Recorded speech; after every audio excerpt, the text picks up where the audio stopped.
నా కుమార్తె ఆలకించుము. ప్రభువు నిన్ను ప్రేమించి నిన్ను సరిదిద్దుట కొరకు, నిన్ను ఒక క్రమమైన పద్ధతిలో పెట్టుట కొరకు ఆయన నీకు శిక్షణ ఇస్తున్నాడు. దిద్దుబాటు నీకు అసహ్యమైపోయింది కదా, తిరుగుబాటు నీకు ఇష్టమైపోయింది కదా.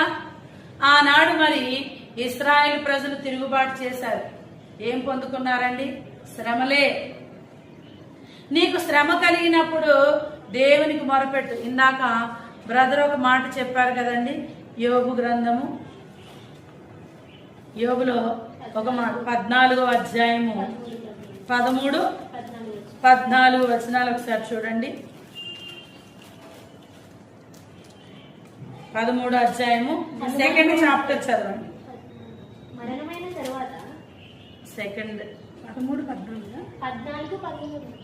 14-13 వచనము.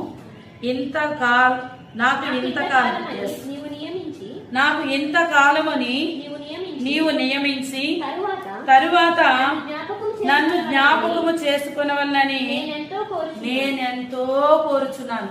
ఈ మాటలో దేవుడు ఎంతో అర్థాన్ని ఇచ్చాడు.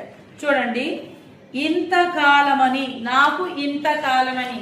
దేనికి ఇంతకాలమని? ఒక శ్రమ వచ్చింది, ఒక శోధన వచ్చింది, దానికి దేవుడు అంటే ముందే డిసైడ్ చేస్తాడట ఇంతకాలము అని.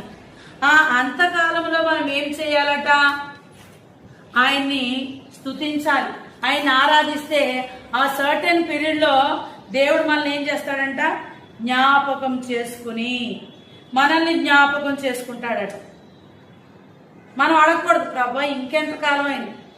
ఎంతకాలం అనేది ఆయన నిర్ణయించాడు. అందుకే కొంతమంది చాలా సంవత్సరాలు ప్రార్థన చేస్తున్నామని మాకు జరగట్లేదంటే నిర్ణయ కాలం అంటూ ఒకటి ఉంటుంది కదా, ఇదేనండి నిర్ణయ కాలం. నాకు ఇంతకాలం అని నీవు నియమించి తరువాత నన్ను జ్ఞాపకం చేసుకునవని నువ్వు నియమించావు. ఇప్పుడు దేవుడు ఒక సమయాన్ని నియమించాడు. మనం మధ్యాహ్నం 1 గంటకి మనము ముగిస్తామని ఒక నిర్ణయం ఉంది. అంతకు ముందు మీరు ఊగుతున్నా నిద్రపోతున్నారు ఏమి నేను పట్టించుకోనండి ఇక్కడ. ఎందుకంటే నేను నిర్ణయ కాలంలోనే ఉన్నాను, నేను చెప్పాల్సిన కాలంలోనే ఉన్నాను. అది దాటిపోతే నేను మీ ముఖాలు చూడాలి, అయ్యో టైం అయిపోయింది కదా, నేను ముగించాలి కదా. అంతకు ముందు మీరు వినాల్సిందే, నేను కూడా చెప్పాల్సిందే. నేను నా పని చేస్తే మీరు కూడా మీ పని చేయాలి.